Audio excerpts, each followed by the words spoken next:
Para entender el movimiento en la columna vertebral es fundamental conocer sobre la artrocinemática, osteocinemática, ligamentos que facilitan o restringen el movimiento y diferentes elementos que vamos a encontrar en este video. Por favor, si quieren aprender de esto, no se vayan.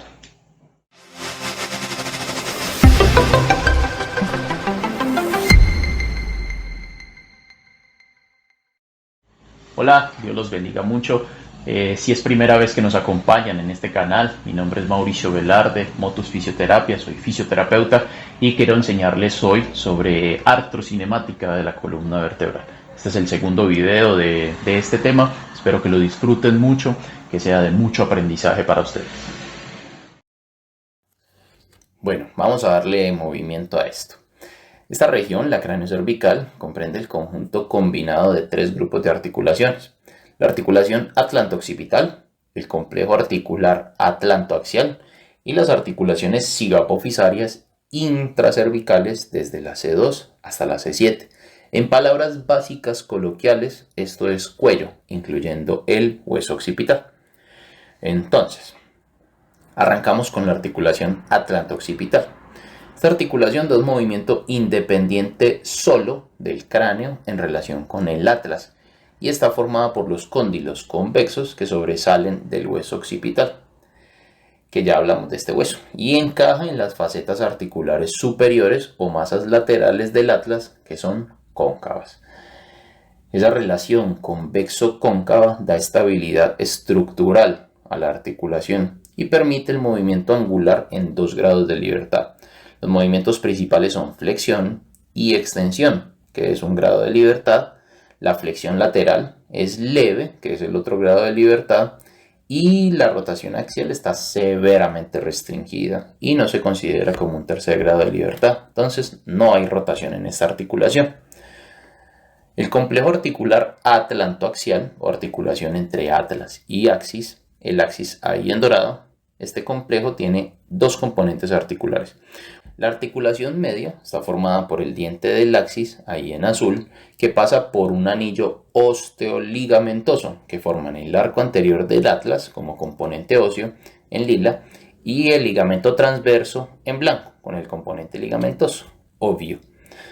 Debido a que el diente sirve como eje para la rotación del atlas, la articulación atlantoaxial se conoce como una articulación de tipo pivote.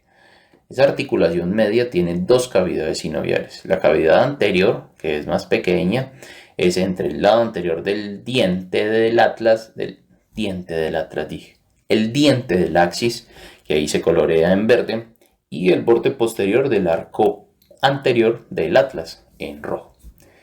La cavidad posterior es mucho más grande, separa el lado posterior del proceso odontoides o diente del axis y una sección cubierta por cartílago del ligamento transverso del atlas. Ese ligamento mide como 2 centímetros de largo, es fuerte, pero sobre todo es esencial para mantener la estabilidad en el plano horizontal de la articulación atlantoaxial, porque sin ese ligamento el atlas y el cráneo pueden deslizarse anteriormente en relación con el axis, dañando posiblemente la médula espinal. Entonces, las articulaciones cigapofisarias de la articulación atlantoaxial están formadas por la articulación de las facetas articulares inferiores del atlas con las facetas superiores del axis. Las superficies de estas articulaciones cigapofisarias son generalmente planas y están orientadas cerca del plano horizontal. Esa forma da mucha libertad de rotación axial. El complejo articular atlantoaxial permite 2 grados de libertad. El primero es la rotación en el plano horizontal. El segundo grado de libertad en este complejo articular es la flexoextensión. La flexión lateral es bien limitada en esa articulación y realmente no se considera un 3er grado de libertad. Vamos a revisar unos tejidos conectivos, estabilizadores estáticos, ligamentos, y ahí como lo quieran meter onda al tema y lo quieran llamar. Entonces, esos tejidos conectivos que ayudan a conectar, obvio, conectan el cráneo con la columna cervical superior, o sea, C1 y C2.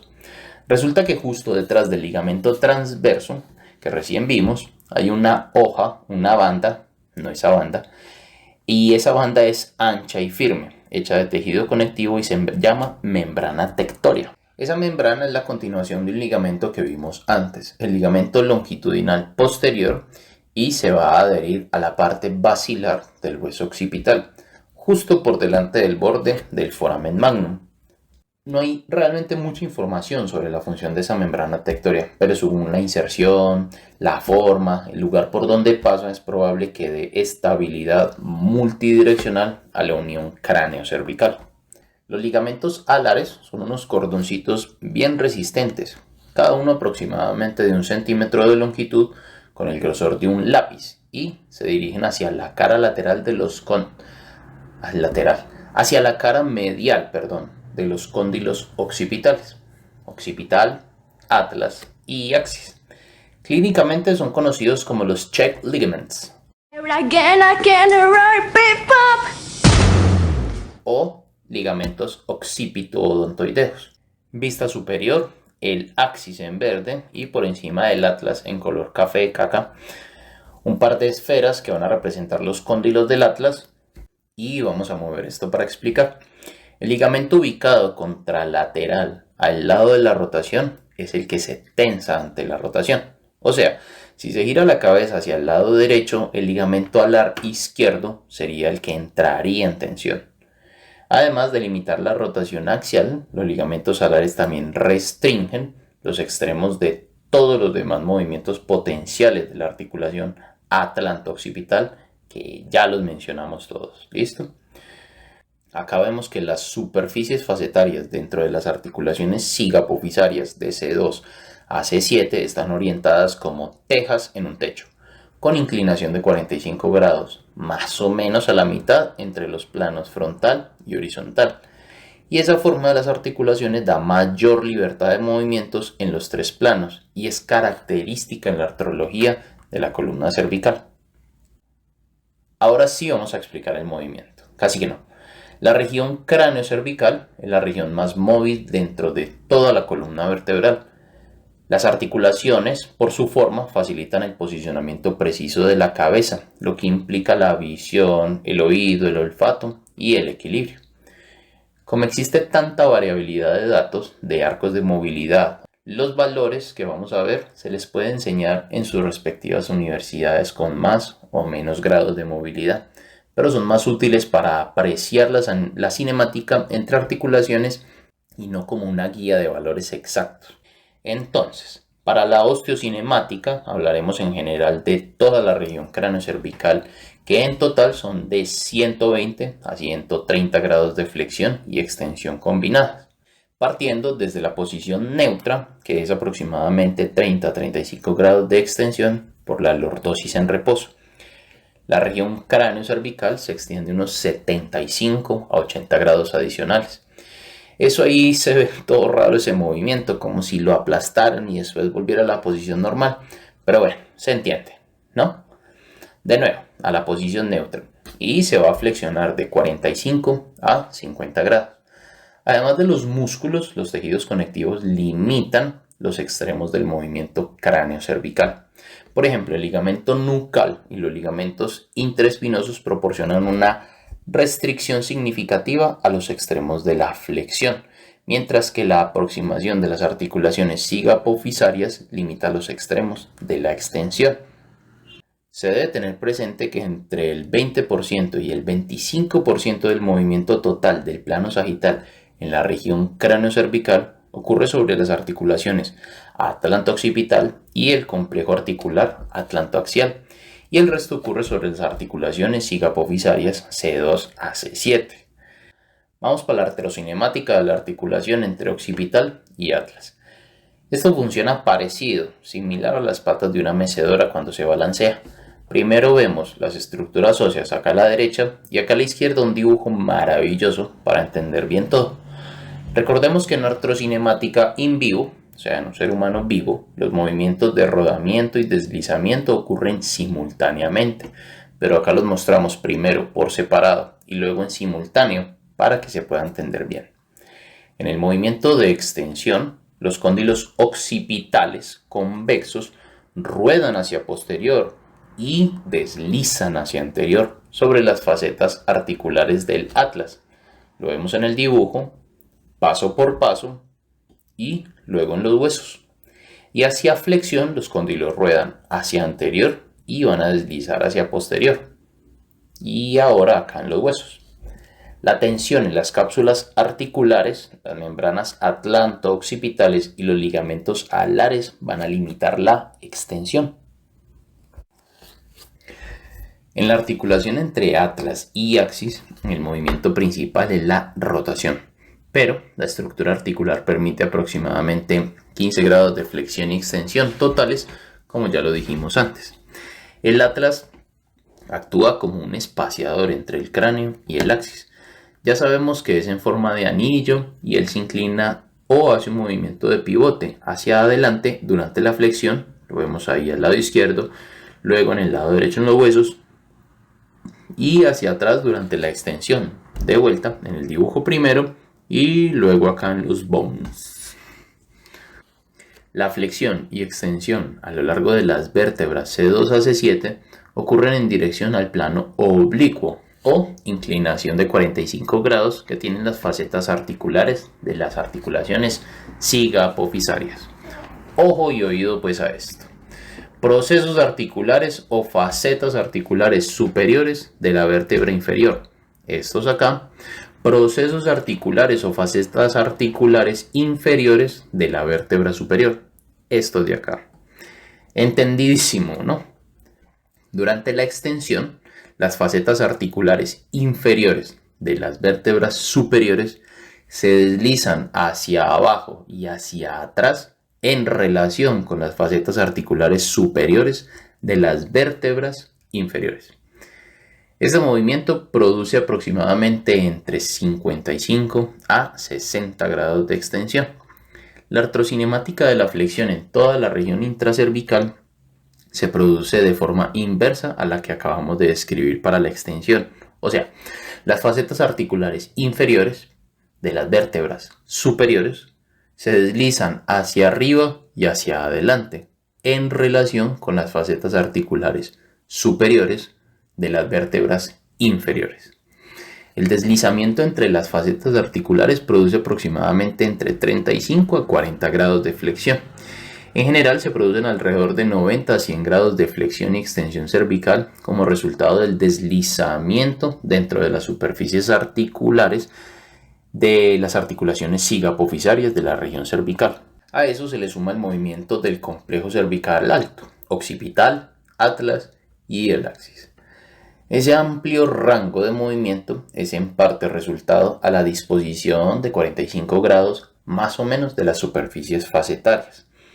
El mayor desplazamiento angular del plano sagital normalmente ocurre en los niveles C4, C5 o C5, C6 y eso puede explicar la incidencia un poco alta de espondilosis y fracturas relacionadas con hiperextensión en ese nivel de la columna.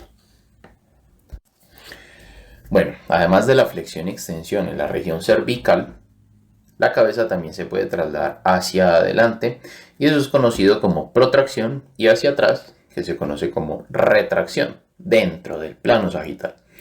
Los estudios hablan de un promedio de 6,23 de protracción y de 3,34 centímetros de retracción en un adulto normal. Por lo general, la protracción de la cabeza flexiona la columna cervical inferior a media y al mismo tiempo extiende la región cráneo-cervical superior. La retracción de la cabeza, por el contrario, extiende o va a enderezar o aplanar la columna cervical inferior a media y al mismo tiempo va a flexionar la región cráneo-cervical superior. En ambos movimientos la columna cervical inferior a media sigue la traslación de la cabeza, o sea, si la cabeza va para adelante, la cervical inferior y media también van para adelante. Bueno, nos vamos para el plano horizontal ahora y arrancamos con la osteocinemática de la rotación. La rotación de la cabeza y el cuello es una función bastante importante relacionada con la visión y con la audición.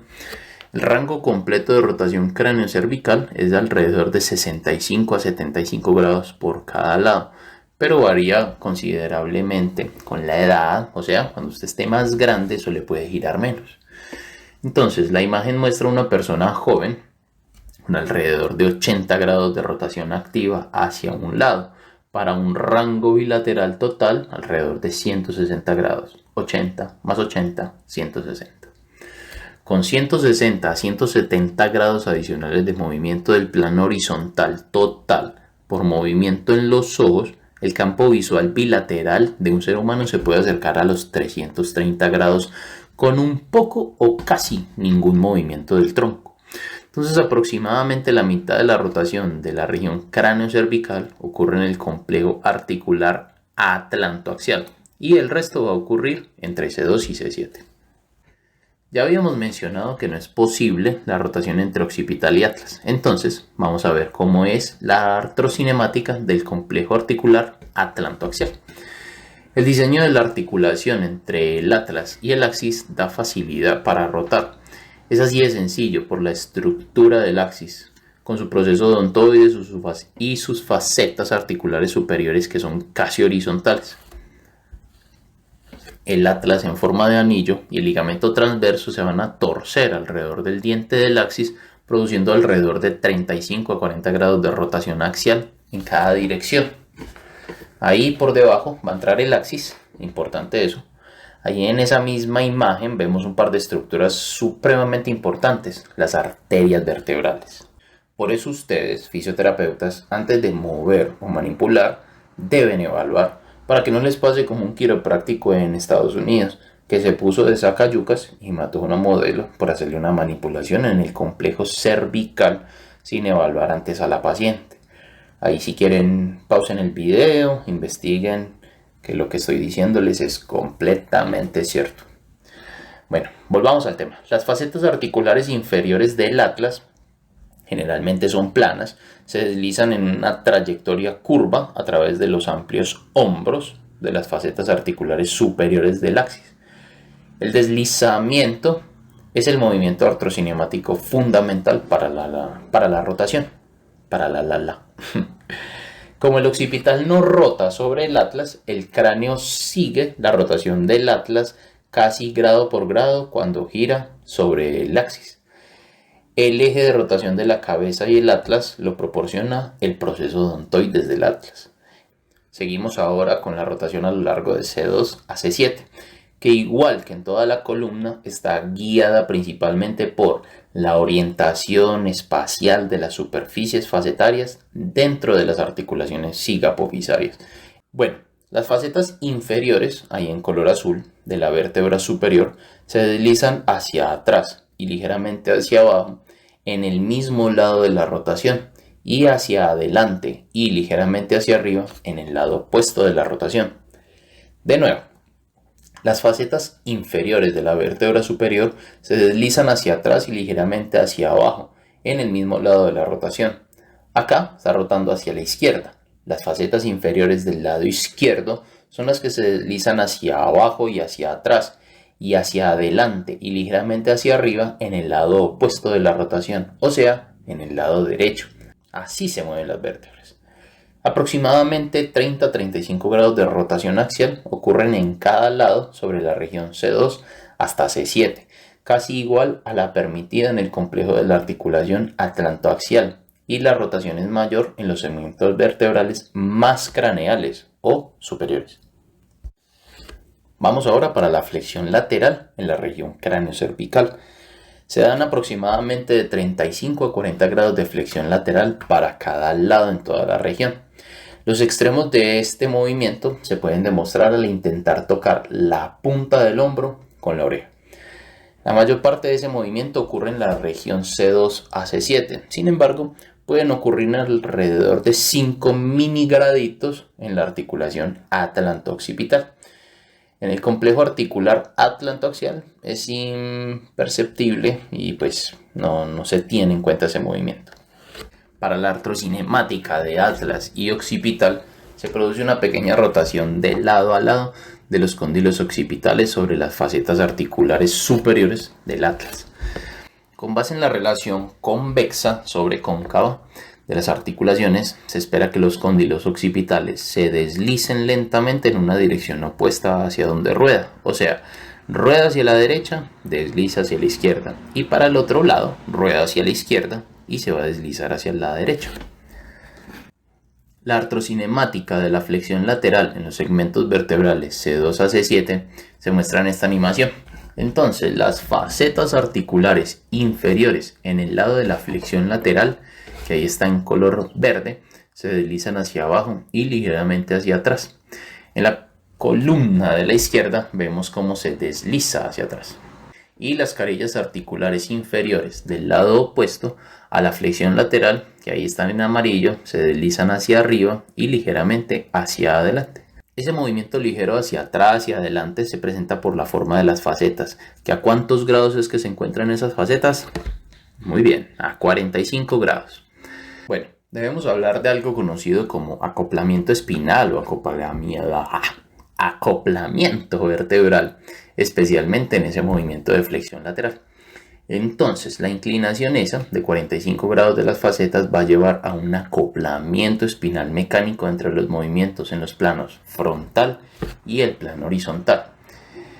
Debido a que la vértebra superior sigue el plano de la faceta articular de la vértebra inferior, en la flexión lateral va a ocurrir una pequeña rotación axial. Por ejemplo, la flexión lateral hacia la derecha ocurre con una ligera rotación axial hacia la derecha, porque el proceso articular inferior izquierdo de la vértebra superior se desliza hacia superior, pero también se desliza hacia anterior. Y el proceso articular inferior derecho de la vértebra superior se desliza hacia inferior y hacia posterior. Esos movimientos contrarios de anterior y posterior solamente dan un resultado, la rotación, que se ve ahí desde esta vista superior. Por eso se describe el movimiento acoplado. Sin embargo, cuando se le pide a la persona hacer el movimiento, la mayoría parecen flexionar lateralmente la región sin una rotación axial obligatoria de la cara o el mentón hacia el lado de la flexión lateral. Eso sucede por una acción compensadora de la articulación atlantoaxial, que minimiza la rotación general de la cabeza, lo que ayuda a que los ojos se fijen en un objeto estacionario durante la flexión lateral del cuello. ¿Se entendió eso, cierto? Ahora cambiemos de región y nos vamos para la torácica. El tórax consta de una caja torácica relativamente rígida, formada por costillas, cartílagos costales, esternón y las vértebras torácicas. Las funciones: brinda una base estable para que los músculos controlen la región cráneo-cervical, protección para los órganos intratorácicos y un fuelle mecánico para respirar. Recuento corto, y sabemos que la columna torácica tiene 24 articulaciones zigapofisarias, 12 en cada lado. Cada articulación posee facetas articulares que se disponen generalmente en el plano frontal, una pequeña pendiente hacia adelante que se considera entre 15 y entre 25 grados desde la vertical, como ya lo habíamos mostrado antes y recordamos acá en esta imagen. El potencial de movimiento de esas articulaciones zigapofisarias es limitado por la poca movilidad de las articulaciones costovertebrales y las costotransversas. Entonces, hay que tener en cuenta que, aunque el rango de movimiento en cada unión intervertebral torácica o unidad funcional, vértebra, disco, vértebra, es relativamente pequeño, si se suman que son tantas unidades funcionales, el rango de amplitud de movimiento grupal en la zona torácica es bastante amplio.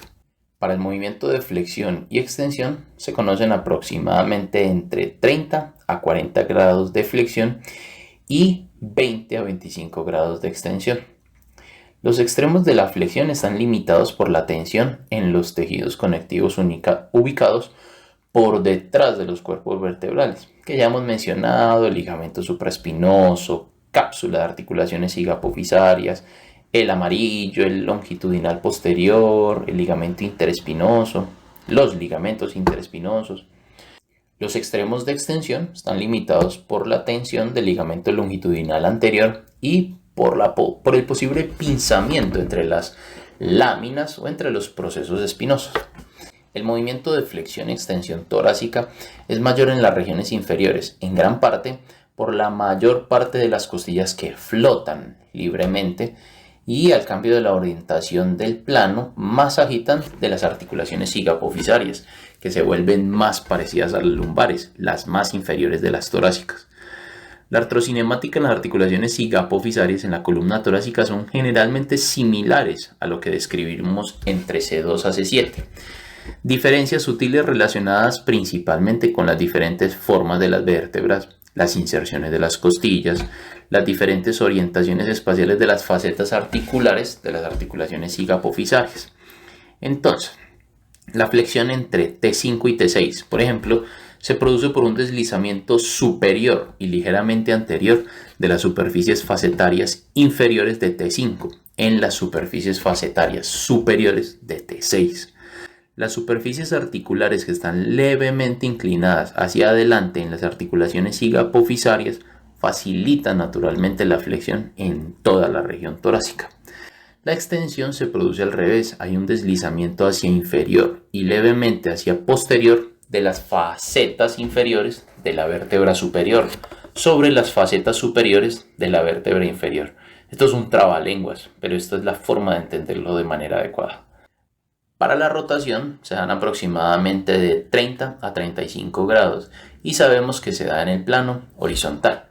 Como ejemplo vemos la rotación entre T6 y T7, que ocurre cuando las facetas articulares inferiores alineadas en el plano casi frontal de T6 se deslizan una distancia corta contra las facetas articulares superiores alineadas de manera similar de T7, perdón.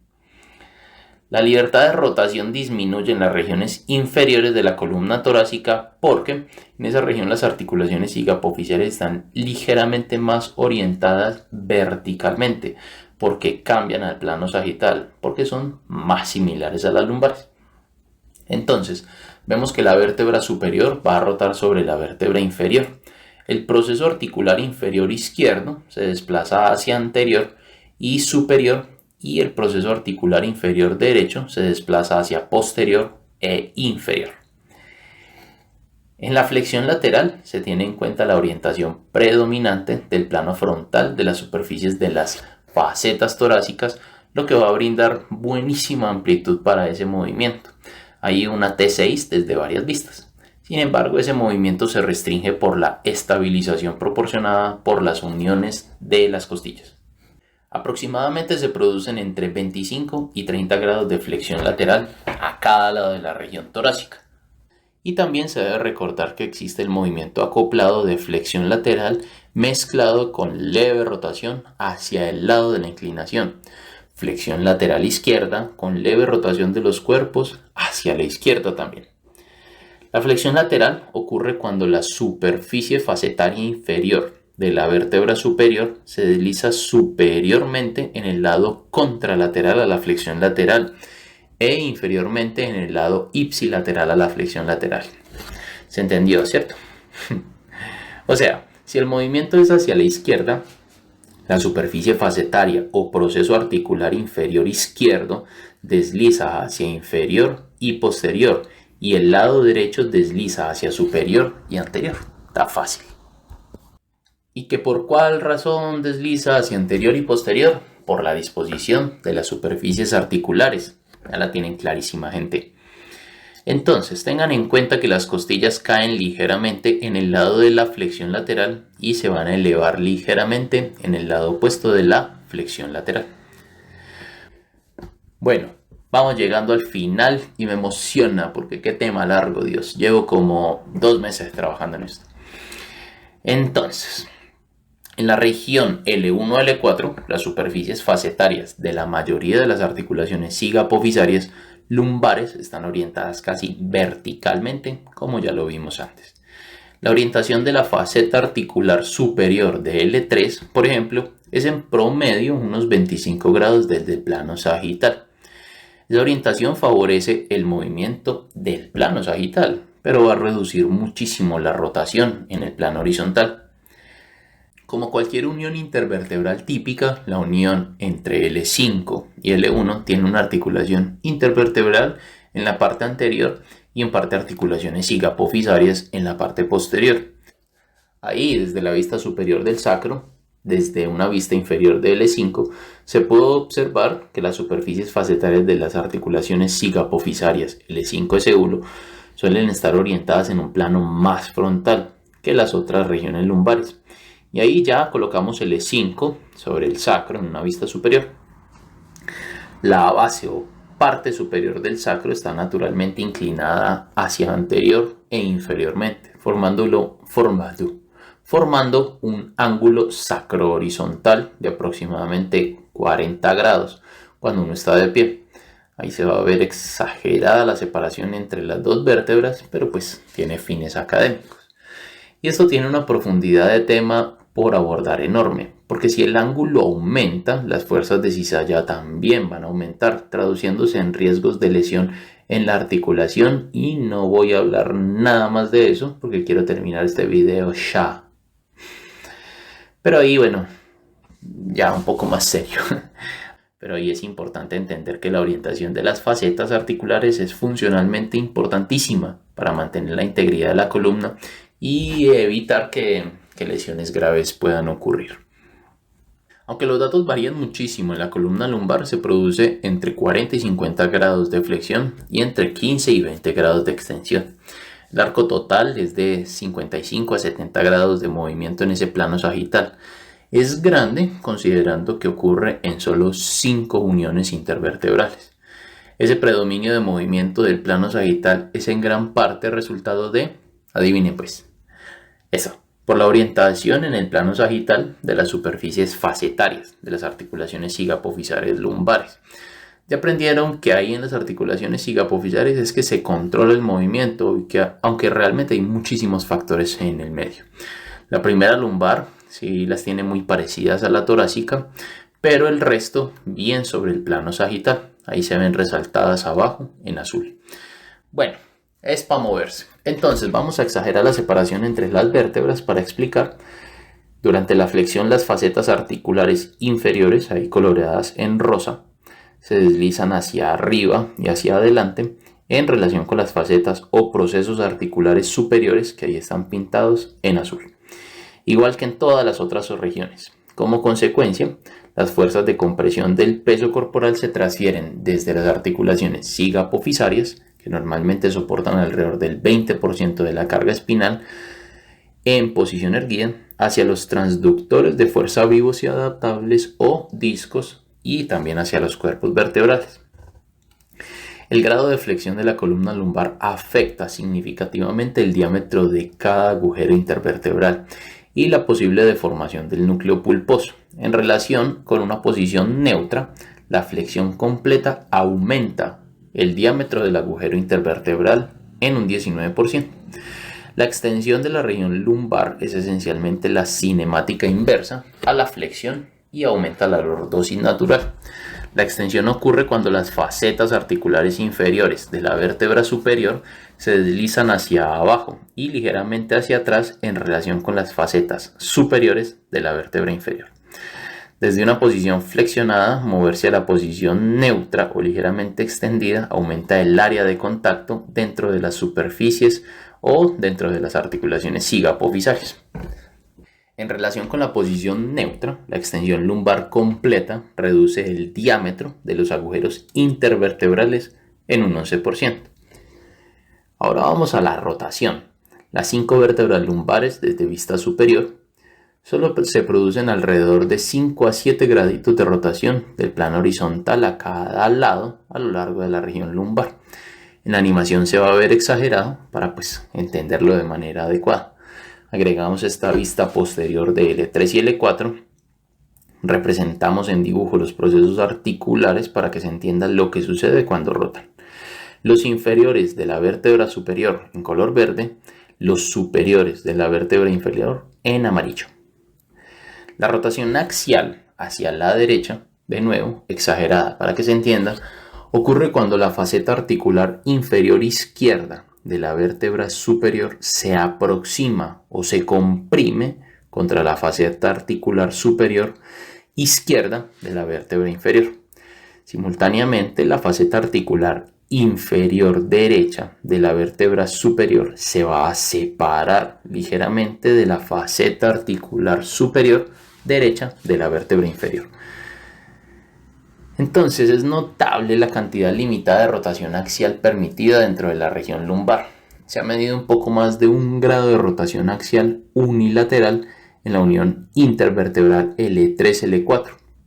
La orientación en ese plano sagital de esas articulaciones sigapofisales lumbares es lo que restringe casi que totalmente la rotación axial en esta región.